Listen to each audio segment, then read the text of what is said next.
And now we come to the time of the double.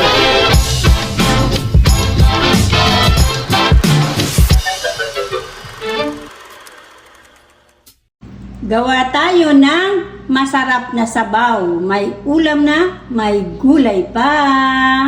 Good morning mga kamamsi ko dyan. Meron po ako ditong tinadtad 2 piraso na chicken wings. So lagyan natin siya ng 1 teaspoon na pamintang durog, konting soy sauce, and seasoning.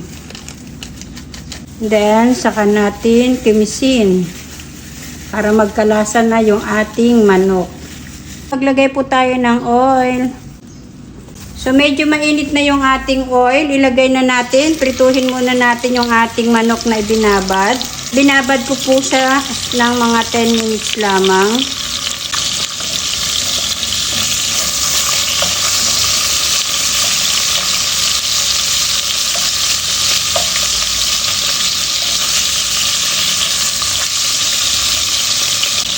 So tanggalin na natin kasi medyo na golden brown na yung ating manok.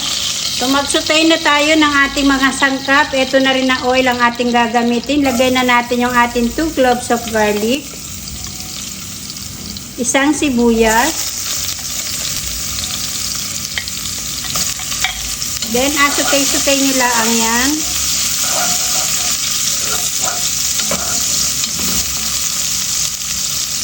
Then, ilagay na natin yung napakaliit na carrots. Then, maglalagay ako ng kalahati ng ating sibuyas dahunan.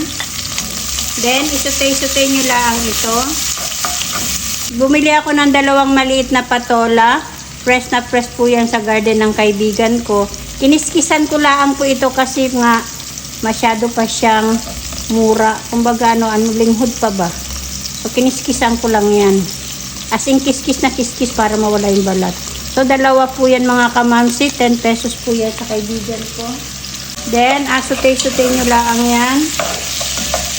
Magagawa tayo ng sabaw. May gulay na, may ulam pa, may sabaw pa tayo. Ganun lang yun. Tipid-tipid pag may tayo mga kamamsi. Napakabango na patola. Napakabango. Maglagay na po tayo ng tubig. Mainit na tubig na po yung inilagay ko.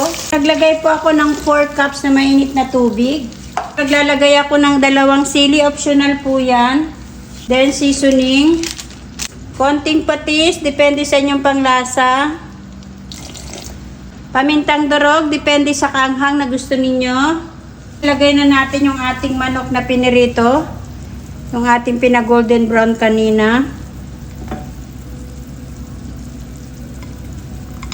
Para lumasa na siya sa ating sabaw. Magdagdag tayo ng asin. Then, ilagay natin yung pinagbabara natin.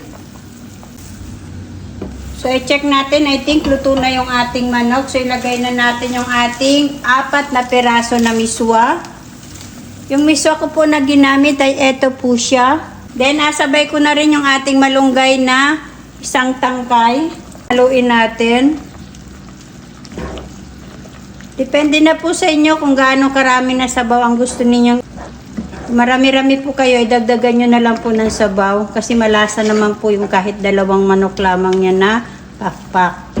And then, buburan po natin ng sibuyas dahunan. So, tikman na natin. Timing na yung lasa mga kamamsi. Off na natin ang ating stove. So, eto na, may ulam na, may sabaw na, may gulay pa. So, eto na mga kamamsi, luto na ang ating miswa with patola with manok. So, lagyan natin siya ng sibuyas dahunan. So, eto na mga kamamsi ang ating miswa patola with manok.